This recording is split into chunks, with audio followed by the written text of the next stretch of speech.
manager gives an old veteran a dirty glass of tap water, but what happened next left him speechless. Arthur Finch shuffled into the corner bite like a ghost no one wanted to see. His coat was frayed, his hands weathered, and his eyes carried the kind of calm that only comes from surviving too much. He asked for nothing more than water. Rick, the manager, sneered and returned with a cloudy glass filled from a mop sink, setting it down like a dare. Laughter rippled. No one spoke up. No one but Clara, the tired waitress with kind eyes. She didn't know she'd just stood up for a man far more dangerous than Rick could imagine. An old Army intelligence officer carrying decades of secrets and a promise to a dead friend. By the time they realized who he was, it was too late. Just before we dive in, if you like this kind of stories of overcoming adversity and justice, let us know in the comments where you're watching from. We love seeing how far these stories reach. And make sure you're subscribed so you don't miss tomorrow's special video. Now let's jump back in. Enjoy the story. The old man's hands were the only things that betrayed his story. A chill wind swept down Main Street, but Arthur Finch didn't seem to notice. He simply pulled the worn collar of his coat tighter, his gaze fixed on the warm glow of the diner across the road. The bell above the door of the corner bite chimed softly, announcing Arthur's arrival. The morning rush was in full swing. The air was thick with the smell of coffee and frying bacon.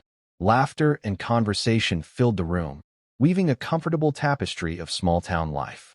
Arthur stood for a moment just inside the door, a quiet island in the bustling sea of people. He was a man in his late 70s, with a shock of white hair and eyes the color of a faded sky. His clothes were clean but old, a testament to years of careful mending.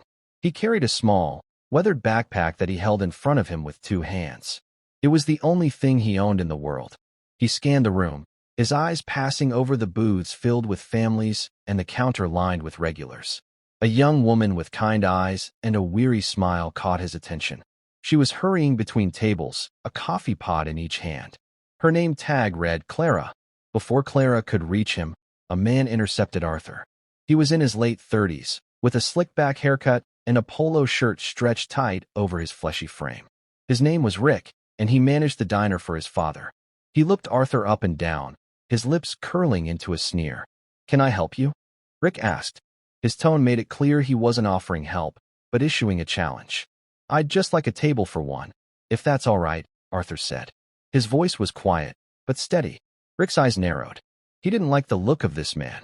He looked like a drifter, a piece of forgotten history that had washed up on his clean, profitable shore.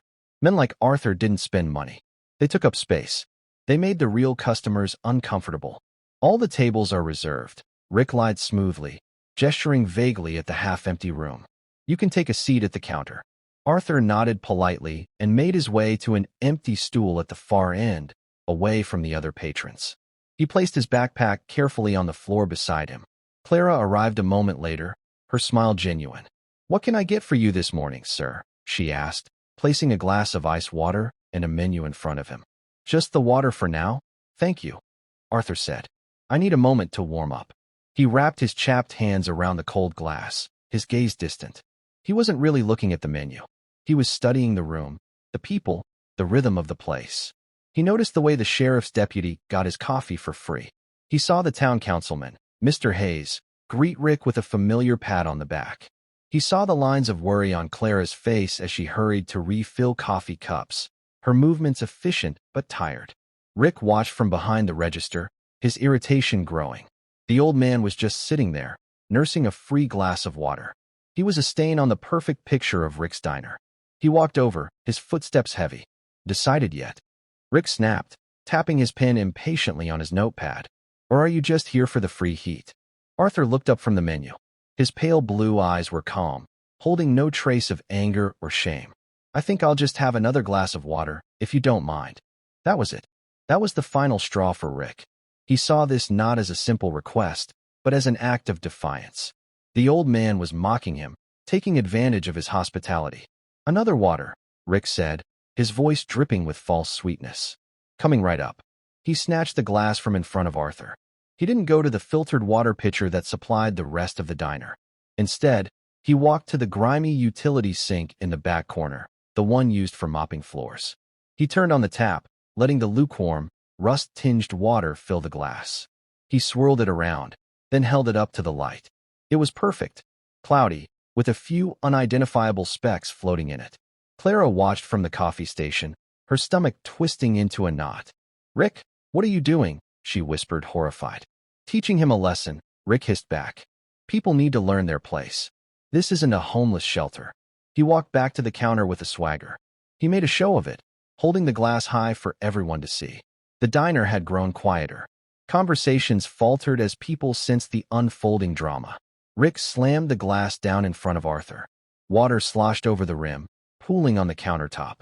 "Here you go," Rick said loudly, a malicious grin spreading across his face. "Fresh from the tap. Don't want you to think we're not generous here." A few of Rick's friends at the counter snickered. The sheriff's deputy looked away, pretending to be engrossed in his phone. The rest of the diner watched in uncomfortable silence. Arthur looked down at the glass. He saw the grime on the sides, the murky water, the film of something unpleasant on the surface. He didn't flinch. He didn't raise his voice. His expression remained unchanged, a mask of dignified calm. He looked at Rick. His eyes were no longer just faded blue. They held a sudden sharpness, a depth that seemed to see right through Rick's petty cruelty. Clara couldn't bear it. She grabbed a fresh, clean glass, filled it with ice and filtered water from the proper pitcher, and walked over. She placed it next to the filthy one. "Here, sir," she said softly, her voice trembling slightly. "Please, have this one." Arthur turned his gaze to her, and for the first time, a hint of a smile touched his lips. It was a small, sad smile, but it was genuine. He gave her a slight nod of thanks. Then, with a slow, deliberate movement, he reached out. He didn't take the clean glass.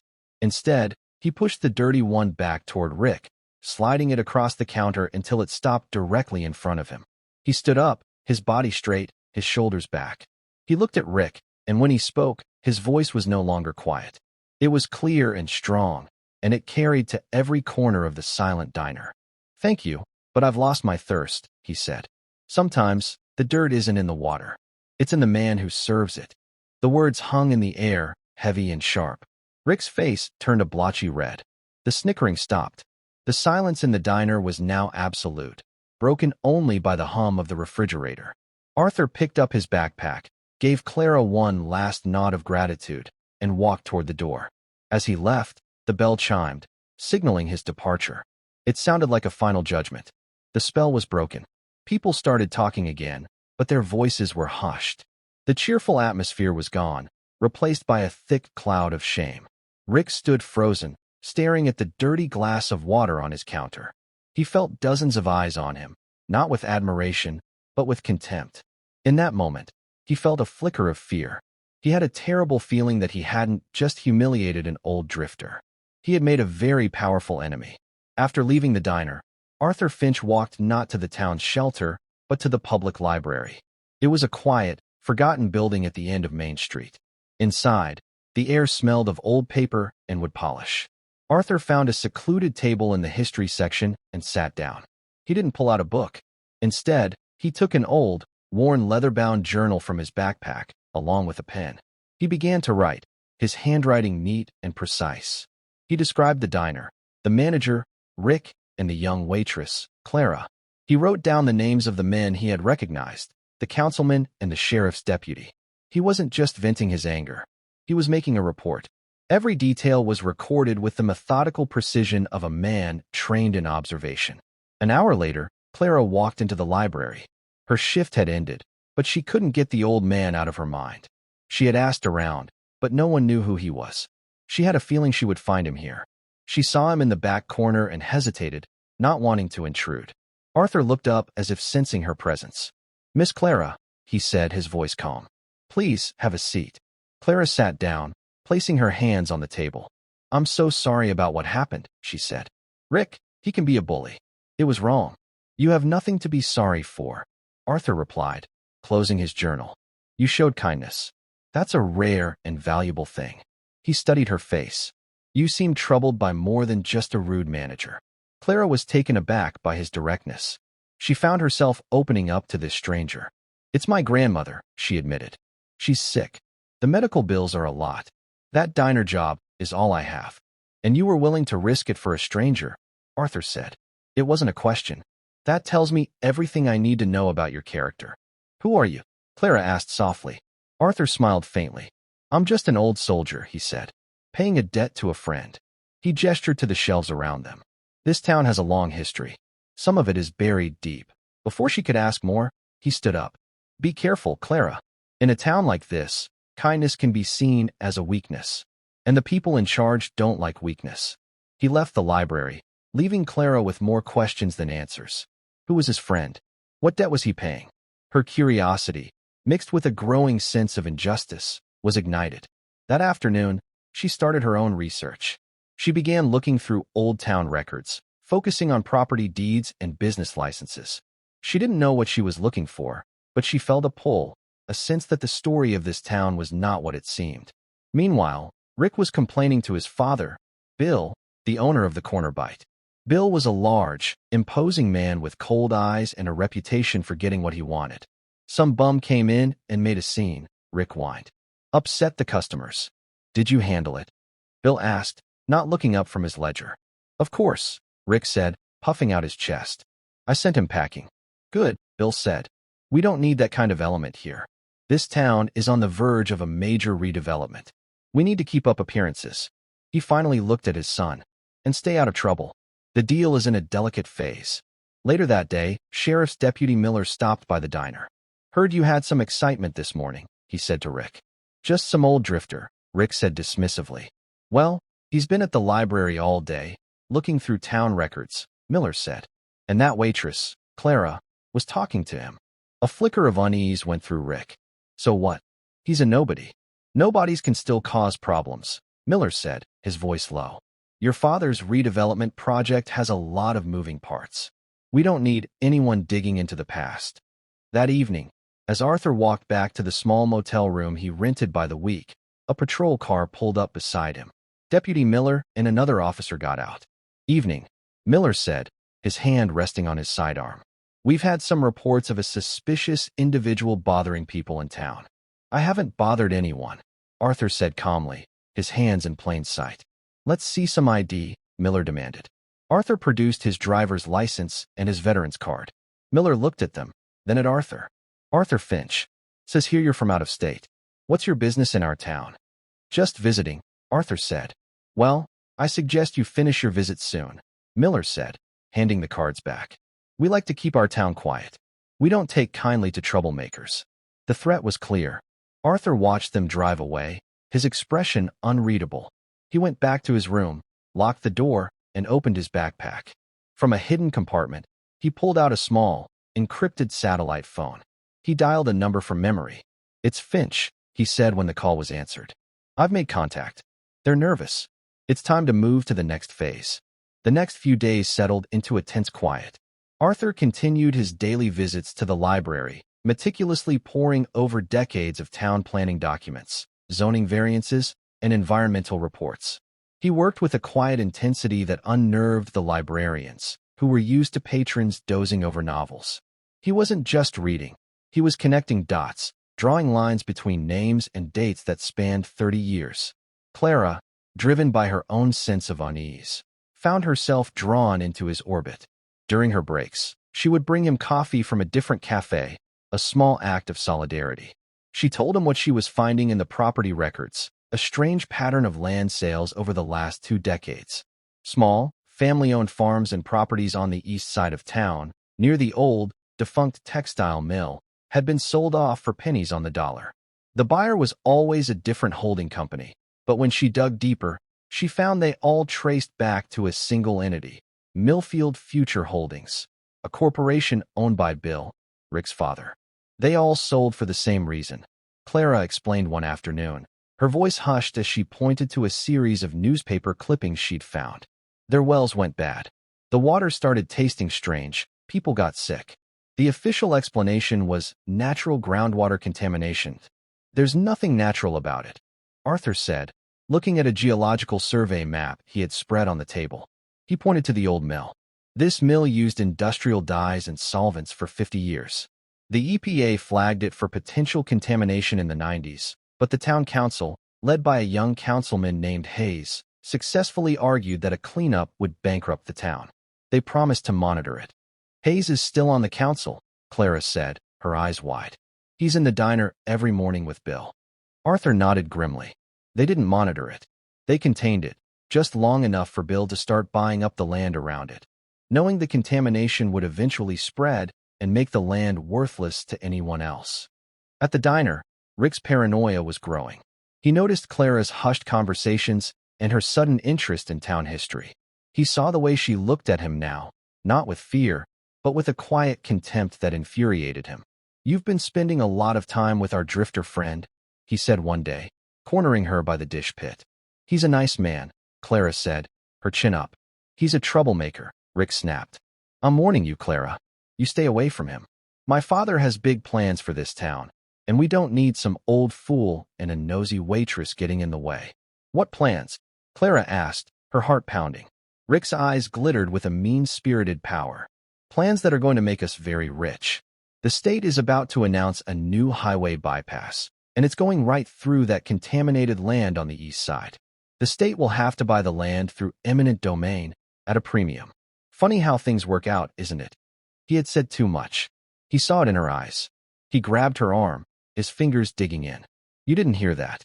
You forget every word, or I'll make sure you not only lose this job, but you never work in this county again. You understand me?" Clara pulled her arm away, her eyes flashing with anger. She didn't say a word. She just turned and walked away. The threat galvanized her. That evening, she went to Arthur's motel. She knocked on the door, her hands trembling. When Arthur opened it, she told him everything Rick had said. Arthur listened patiently, his expression hardening. "This is the final piece," he said. "It's not just about greed. It's about a promise." He finally decided to tell her the full story. "My best friend was a man named Sergeant John Peterson," Arthur began, his voice thick with memory. "We served together for 20 years. When he retired, he bought a small farm here. That plot of land on the east side, it was his. He was the first one whose well went bad. He was a stubborn man. He refused to sell." He paused, taking a deep breath. "John was a scientist in the army, a chemical specialist. He tested his own water. He found out what was in it, where it was coming from. He collected evidence. He was going to expose the whole thing, from the mill to the town council. The day before he was set to meet with a state investigator, he was killed. A hit and run. The driver was never found. The police ruled it an accident." Tears welled in Clara's eyes. "Oh, Arthur. I made a promise at his funeral," Arthur continued, his voice low and hard. "I promised him I would find the truth. That's why I'm here. Not as a drifter, but as an old Army intelligence NCO. I'm here to finish what he started." He saw the fear in her eyes, but also a fierce determination. "This is dangerous, Clara. You can walk away now. No one would blame you." "They threatened me," she said, her voice shaking but firm. "They poisoned people's land. They killed your friend. I'm not walking away." Arthur knew he needed more than just Clara. The next day, he went to the local VFW post. It was a dingy, forgotten place. He found a half-dozen other veterans there, old men nursing cheap beers, their faces etched with the same quiet neglect he'd seen all over town. He sat down and started talking. He told them about John Peterson. He told them about the land grab. He told them about the way the town's elite, men who had never served a day in their lives, were profiting from the suffering of others. At first, they were skeptical. But then one man, a former Marine named Gus with a prosthetic leg, spoke up. "I remember John Peterson. He tried to tell me something was wrong with the water years ago. I didn't listen." Another man, a quiet Air Force vet named Sal, nodded. "My cousin lost his farm. They said it was just bad luck. A fire was lit in that dim room." These were men who had been forgotten, dismissed as relics. But they were still soldiers. Arthur wasn't just giving them a mission. He was giving them back their dignity. The next day at lunchtime, Arthur Finch walked back into the corner bite. The diner fell silent. Rick, seeing him, started to march over, his face thunderous. But then the bell chimed again, and again, and again. Gus walked in, followed by Sal, and 4 other veterans from the VFW.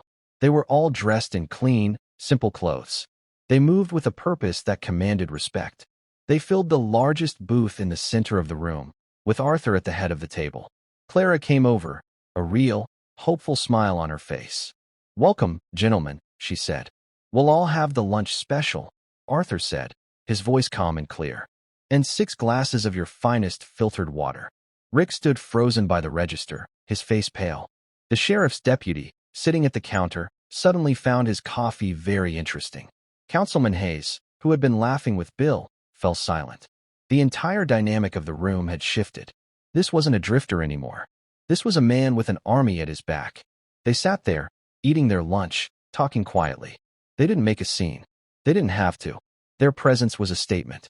It was a declaration of war. The quiet lunch at the diner was the first shot fired in a war that had been simmering for years. Bill and his cronies felt it. Their confidence, built on years of unopposed power, was shaken. They saw that Arthur Finch was not a man to be trifled with. Their response was swift and clumsy. The next evening, they sent Deputy Miller to arrest Arthur. The charge was vagrancy and trespassing. Miller found him not at the motel, but at the VFW post, meeting with his small team of veterans. When Miller entered, he didn't find a lone old man. He found himself facing 8 stone-faced veterans who stood up as one when he entered. "I have a warrant for the arrest of Arthur Finch," Miller announced, his voice lacking its usual authority. Gus, the Marine, stepped forward. "On what grounds?" "He's a menace," Miller stammered. "He's a decorated Master Sergeant of the United States Army," Gus corrected him, his voice booming in the small hall. "And he's our guest. You're not taking him anywhere without going through us." Miller, outnumbered and outmatched, retreated. The failed arrest attempt was a mistake. It showed Arthur that they were scared and getting desperate. It was time to press the advantage. Arthur had the evidence John Peterson had collected, but it was 10 years old. He needed fresh proof. He needed to get inside the old textile mill. That night, under the cover of a moonless sky, Arthur and Sal, the quiet Air Force vet who had experience with security systems, made their way to the abandoned mill. The chain-link fence was rusted and sagging. The no trespassing signs were riddled with holes. It was clear no one had been there in years. Sal disabled the rudimentary alarm system with practiced ease. They slipped inside. The air was heavy with the smell of chemicals and decay. Using flashlights, they found what they were looking for in the basement. Dozens of corroded barrels, leaking a dark, viscous substance into the ground. The barrels were hidden behind a false wall, a clear sign of intentional concealment. Arthur took samples of the sludge and the surrounding soil. He photographed everything: the barrels, the cracks in the foundation through which the poison was seeping, and a faded shipping manifest tacked to a wall. The manifest was dated just 2 years ago. It listed a shipment of industrial solvents delivered to a holding company owned by Bill. "They haven't stopped," Arthur whispered. "They've been actively dumping here, making sure the land stays worthless until the highway deal goes through." While Arthur was gathering physical evidence, Clara was making a breakthrough of her own. Remembering what Rick had said about the highway bypass, she started researching state infrastructure projects. She found the proposed route, and it was exactly as Rick had described. But she also found something else. The chairman of the State Transportation Committee, the man with the final say on the route, was a state senator who had received substantial, thinly veiled campaign donations from a dozen holding companies, all owned by Bill. The next piece of the puzzle came from Gus. He had started talking to other families who had lost their land. He found an old woman whose husband had died of a rare cancer a few years after their well went bad. She had kept all of his medical records, including blood tests that showed high levels of specific industrial toxins, the same toxins used at the mill. They had it all: the motive, the method, the cover-up, and the human cost. Arthur knew it was time. He couldn't go to the local authorities. They were part of the problem. He needed someone from the outside. He used his satellite phone again. This time, he called a man he hadn't spoken to in years, a bulldog of an investigative journalist named Ben Carter, who owed his career to a tip Arthur had given him 2 decades ago. "Carter," Arthur said, "I have a story for you. It's got corporate greed, political corruption, and maybe even murder." Ben Carter was in town within 24 hours. Bill, Rick, and Hayes felt the net tightening. They saw the new face in town, asking questions. They saw the veterans moving with a new sense of purpose. They panicked. They decided they needed to get rid of Arthur for good. Their plan was simple and brutal. They would plant a stolen handgun and some drugs in Arthur's motel room and have him arrested on a felony charge. That would discredit him and put him away for good. They sent Deputy Miller to do the dirty work. But they had underestimated Arthur Finch. He was an old intelligence man. He never assumed he wasn't being watched. He had noticed a nondescript van parked across from his motel for 2 days. He suspected his room was bugged. The night Miller came to plant the evidence, Arthur wasn't there. He was sitting in the van across the street with Ben Carter and a cameraman, filming everything. They watched as Miller used a key card, likely provided by the motel's compliant manager, to enter Arthur's room. They filmed him planting the gun under the mattress and a bag of white powder in the desk drawer. Arthur gave a signal. 2 cars immediately pulled into the motel parking lot, blocking the entrance. Men in windbreakers with state police written on the back stormed out. Arthur had not only called a journalist. He had called the state police internal affairs division, presenting them with enough preliminary evidence to warrant a sting operation. They caught Miller red-handed. Faced with a career-ending felony charge, he confessed everything. He gave up Rick, Bill, Councilman Hayes, and the state senator. The next morning, the town of Millfield woke up to a different world. State police cars were parked outside the diner, the town hall, and Bill's sprawling mansion. One by one, the men who had run the town for a generation were led away in handcuffs. Rick, who had thought himself untouchable, was crying like a child. Bill's face was a mask of cold fury. Hayes looked bewildered, a man whose small-time corruption had suddenly become a big-time crime. Ben Carter's story broke online that morning and was on the front page of the state newspaper by the afternoon. The headline was stark: "Poison in the wells, corruption in the halls. How a small town betrayed its own." At the center of the story was a photo of Arthur Finch, not as a drifter, but as the quiet hero who had brought the truth to light. The diner was closed, seized as part of a criminal investigation. The people of the town gathered on Main Street, reading the story on their phones, their faces a mixture of shock, anger, and dawning understanding. The quiet sickness that had plagued their town for years finally had a name. Clara found Arthur at the cemetery, standing in front of Sergeant John Peterson's grave. The headstone was simple, adorned with a small, fresh American flag. "You did it, Arthur," she said softly. "You kept your promise." Arthur looked at the name carved in the stone. "It's done," he said. He reached into his pocket and pulled out an old, faded photograph of 2 young soldiers in uniform, their arms slung around each other's shoulders, grinning at the camera. He placed it carefully at the base of the headstone. "Rest now, John," he whispered. "It's all over." The fight was over, but the healing was just beginning. Arthur knew he wouldn't be staying. His work here was done. But as he looked out at the town, he saw Clara talking to the woman who had lost her husband to cancer. He saw Gus organizing the other veterans, already talking about starting a fund to help the families who had lost their land. He saw a community, shattered by betrayal, starting to pick up the pieces and help one another. Justice had arrived in Millfield.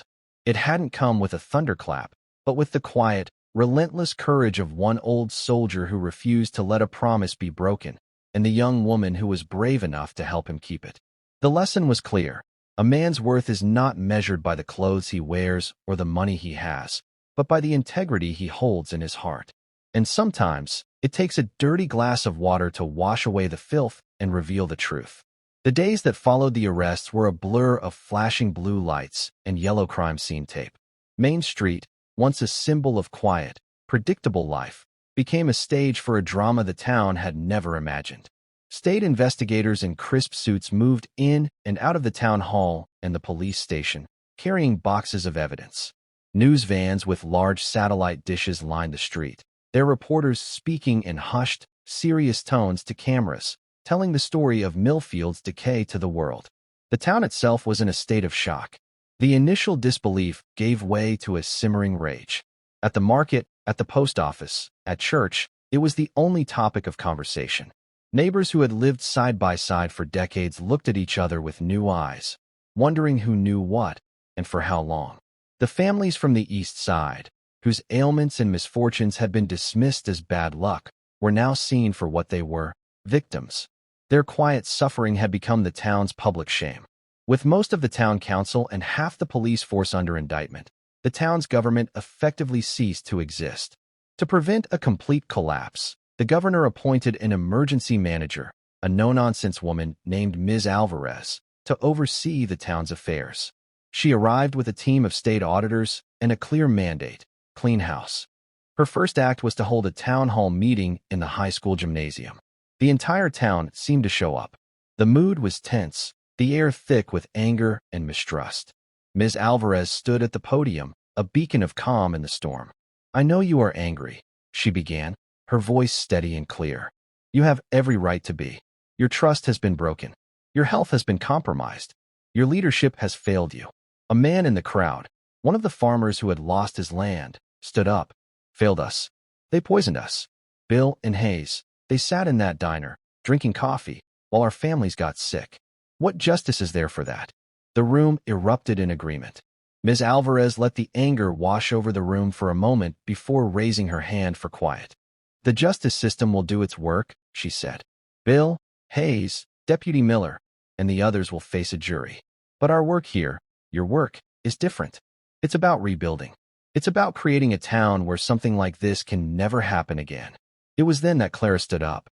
She was nervous, her hands trembling, but she looked out at the faces of her friends and neighbors, and her voice was firm. "We can't just wait for the state to fix this," she said. "We have to fix it ourselves. We, the people who were harmed, need to have a voice in what happens next." A new energy filled the room. Inspired by her courage, others began to stand and speak. The old woman whose husband had died of cancer. A young couple who had sunk their life savings into a small home, only to have the water turn foul. One by one, they told their stories. The meeting transformed from a venting of anger into a powerful council of shared purpose. They formed the Millfield Community Action Committee, and by unanimous vote, they elected Clara as their chairperson. Arthur watched from the back of the gym, standing next to Gus and the other veterans. He had intended to leave town as soon as the arrests were made, his promise to John fulfilled. But he found himself unable to go. He saw the resilience in these people, the flicker of hope in their eyes, and he felt a sense of responsibility. He had exposed the rot. Now he felt compelled to help them plant something new in its place. The veterans found their own role in the town's recovery. With the local police force decimated and distrusted, a sense of lawlessness had begun to creep in. Gus organized the veterans into a community watch. They didn't carry weapons or wear uniforms. They simply walked the streets in pairs, their presence a calming influence.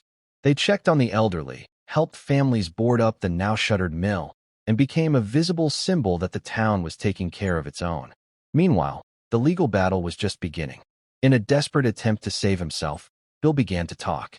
From a sterile room in a federal holding facility, he laid out the entire conspiracy for prosecutors. He provided bank records, secret ledgers, and recorded phone calls. He detailed how he and the state senator had orchestrated the highway bypass scheme from the very beginning. His confession was not an act of remorse, but of cold, calculated self-preservation. He was willing to burn everyone else to reduce his own sentence. Rick, his son, was released on bail. He returned to a town that now despised him. His friends no longer answered his calls. He was met with glares of contempt on the street. The diner, his little kingdom, was boarded up, a federal seizure notice plastered on the door. Stripped of his power and status, he was nothing. One afternoon, he saw Clara organizing a volunteer effort to deliver clean bottled water to the families on the east side. He watched from his car as she moved through the crowd, no longer a tired waitress, but a confident leader. On a desperate impulse, he got out and approached her. "Clara," he said, his voice barely a whisper. She turned, her expression unreadable. The volunteers around her fell silent, watching. I'm sorry," he stammered. "For the water. For everything." Clara looked at him for a long moment. She saw not the arrogant bully from the diner, but a pathetic, broken man. "Are you sorry for what you did, Rick?" she asked, her voice even. "Or are you just sorry you got caught?" The question hung in the air. Rick had no answer. He just stood there, exposed and ashamed, as the good people of the town he had once lorded over continued their work without him. He turned and walked away, the weight of his actions finally beginning to crush him. The weeks turned into months. The long, slow process of healing and rebuilding began in earnest. The Millfield Community Action Committee, led by Clara, became a powerful force in the town. They were a constant presence at Ms. Alvarez's meetings, ensuring that the voices of the victims were never ignored. They researched federal and state environmental cleanup funds. They brought in experts to test every well and map the full extent of the contamination. Arthur remained, a quiet, steady presence in the background. He never sought the spotlight, but everyone knew he was the town's moral anchor. He spent his days at the library, now helping Clara and her committee draft proposals and navigate the complexities of government bureaucracy. He taught them how to be organized, how to be strategic, how to fight. Don't get angry, he would tell them. Get prepared. The Veterans Community Watch was so successful that it became a model for a new form of community policing. When Ms. Alvarez began the process of rebuilding the police force, she did it with a civilian oversight board, with Gus, the old Marine, elected as its first chairman. The new recruits were trained not just in law enforcement, but in community service, with the goal of earning back the town's trust, one positive interaction at a time. The legal process finally reached its conclusion. The state senator was indicted and forced to resign in disgrace. Councilman Hayes, facing overwhelming evidence, pleaded guilty and received a sentence of 5 years in prison. Bill, because of his cooperation, received a reduced sentence, but he would still spend a decade behind bars. He was forced to forfeit all of his assets, the holding companies, the stolen land, his mansion, and every penny he had made from his corrupt deals. Rick, for his role, was sentenced to community service and a lengthy probation. The judge's words were scathing. "You acted out of a sense of petty entitlement and casual cruelty," he said from the bench. "Your sentence is not just to clean up roadsides, but to spend the next 5 years looking the people you harmed in the eye and trying to earn back a sliver of the dignity you so freely trampled upon." The state announced that the assets seized from Bill, totaling over $7 million, would be returned to the town of Millfield. The money was to be placed in a trust, managed by the community, to be used for 2 purposes: to clean up the environmental damage and to compensate the victims. At the next town hall meeting, a new debate began. What should be done with the land, especially the site of the old mill? Some wanted to sell it to developers. Others wanted to simply erase it from the map. It was Arthur who stood up and offered a different vision. "That land is not a curse," he said, his voice resonating through the gymnasium. "It's a testament. It's a reminder of a promise that was broken and a promise that was kept. It shouldn't be a source of profit. It should be a source of pride." He proposed that they use the funds and an army of volunteers to clean up the site. He suggested they tear down the old mill and in its place, build a park. A place with clean water, green grass, and a playground for children. And in the center of that park, he proposed a simple, granite memorial. "It should have the names of all the families who suffered," he said. "And it should be dedicated to the memory of Sergeant John Peterson, a man who died trying to protect his neighbors." The proposal was met with a wave of emotional applause. It was the perfect resolution. It wasn't about erasing the past, but transforming it. It was about turning a place of poison into a place of peace. A few weeks later, the town decided to hold a ceremony to officially kick off the project and to honor the people who had saved them. They called it Millfield Founders Day, a symbolic reclaiming of their town's identity. They asked Arthur to be the keynote speaker. He stood at a podium set up on the steps of the town hall, looking out at a sea of hopeful faces. He wore a simple suit, but on his lapel, he wore a small pin, a replica of his master sergeant's insignia. "A few months ago, I walked into this town as a stranger," he began. "Many of you looked at me and saw a drifter, a problem, a man with no value. You weren't entirely wrong. I was adrift. I was a man haunted by a promise I had yet to keep." He told them about John Peterson, about their friendship, and about the vow he made at his friend's grave. "I came here seeking justice for one man," he continued. "But what I found was an injustice against a whole community. And I learned that a town is not just a collection of buildings and streets. It's a promise we make to each other. A promise to be decent, to be fair, to look out for our neighbors. For a long time, that promise was broken here in Millfield. But I didn't fix it," he said, his voice rising with passion. "You did. It was fixed by Clara, a young woman who risked her job to show a stranger kindness. It was fixed by Gus and Sal and the other veterans, who stood up and reminded us what service truly means. It was fixed by every family who found the courage to stand in a public meeting and tell their story. I didn't save Millfield. You saved yourselves." He looked over at Clara, who was standing in the front row, tears streaming down her face. The true heroes of this story are the ordinary people who chose to do extraordinary things. They are the ones who have founded this town anew. As the applause thundered across the town square, a local retired judge, A man who had been horrified by the corruption in the legal system he had served his whole life, stepped up to the podium. He announced the formation of a new scholarship fund.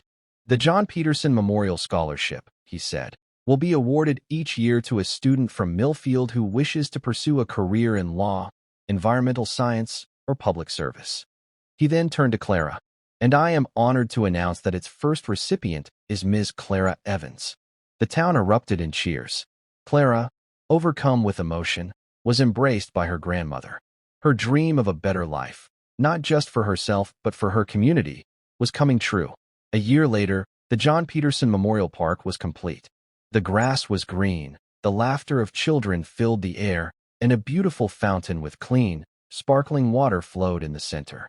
Arthur Finch stood by the granite memorial with Clara. She was home for the summer after her first, triumphant year of law school. "It's beautiful, Arthur," she said. "Everything you imagined. It's what John would have wanted," he replied, a peaceful look on his face. A place for families. A place of life. His work was finally, truly done. His promise was kept. The town was not just healing. It was thriving, stronger, and more united than ever before. He had come as a ghost from the past, but he would leave as a founder of the future. "Will you be going now?" Clara asked, though she already knew the answer. "Yes," he said. "There are other promises to keep. Other stories that need an ending." He picked up the small, weathered backpack that sat at his feet. It was the same one he had carried into the diner that first day, but somehow, it seemed lighter now.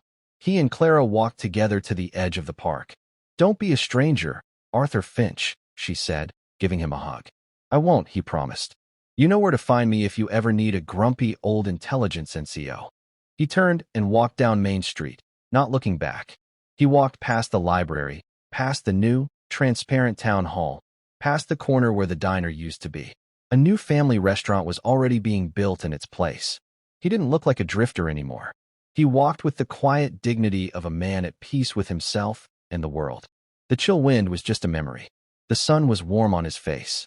The departure of the news vans did not signal an end, but a beginning. The hard, unglamorous work of rebuilding a town's soul had started. The $7 million in seized assets, which the media called the Millfield Miracle Fund, became the town's lifeblood, but its real strength flowed from the residents themselves. The cleanup of the old mill site became the town's central project, a collective act of penance and rebirth. Every Saturday, dozens of volunteers would gather. Gus and the veterans were the natural foremen, directing the work with a gentle authority that came from years of leading men. They taught teenagers how to operate machinery, how to measure and cut lumber, and how to work together as a team. The air, once heavy with suspicion, now rang with the sounds of hammers, saws, and easy laughter. Rick was there every weekend, fulfilling his community service. At first, he was sullen and withdrawn, moving wheelbarrows of contaminated soil with his head down, avoiding eye contact. The other volunteers were wary of him, their silence a constant judgment. But one sweltering afternoon, the elderly woman whose husband had died of cancer, Mrs. Gable, was struggling to lift a heavy bag of fertilizer. Before anyone could help, Rick was there. He gently took the bag from her, his movements hesitant. "Let me get that for you, ma'am," he said, his voice quiet. He didn't look at her, but carried the bag to her small garden plot near the future memorial site. Mrs. Gable watched him, her expression softening. Later that day, she walked over to where he was working and handed him a bottle of cold water. "Thank you, Rick," she said. He finally looked at her, and in his eyes, she saw not the arrogance of the diner manager, but the profound, bottomless shame of a boy who knows he has done a terrible wrong. It wasn't forgiveness, not yet, but it was the start of something. From that day on, Rick worked with a different energy, a quiet desperation to atone. Clara came home from law school for the summer and threw herself into coordinating the project. She was a natural leader, her legal studies giving her the confidence to negotiate with state agencies and contractors. She spent her days covered in dirt and her nights poring over environmental regulations. She wrote long letters to Arthur, who had settled in a quiet cabin in another state, detailing every small victory. "We finally got the last of those barrels out today, Arthur," she wrote one evening. A big hazmat team came. It was strange, watching them haul away the source of so much pain. It felt like the town could finally breathe again. Mrs. Gable planted the first rose bush by the memorial site. She said it was for her husband. And for John. Arthur's replies were always brief, but full of wisdom. Good work, Clara. Remember, healing isn't about forgetting. It's about building something better on the old ground. Keep your people focused on that. Don't let them get lost in the anger of the past. He connected them with a national veterans charity that specialized in building community projects. The charity sent a team of skilled craftsmen, all veterans, who helped design and build a beautiful cedarwood pavilion in the center of the park. Their arrival was a celebration, a tangible link between Millfield's veterans and a wider brotherhood of service. The families who had been most affected by the contamination were the first to be helped by the Miracle Fund. Mortgages were paid off. Medical debts were erased. Scholarships were established for their children. It wasn't just about the money. It was about acknowledgement. The town was finally saying, "We see you. We failed you. And we will make it right." The checks were hand-delivered by a committee led by Clara and Gus, a personal apology from a community determined to heal its deepest wounds. Finally, after a year of hard work, the day of the park's dedication arrived. The town of Millfield gathered under a brilliant blue sky. The park was stunning, a testament to their collective will. The playground was filled with children, their laughter the sweetest sound the town had heard in years.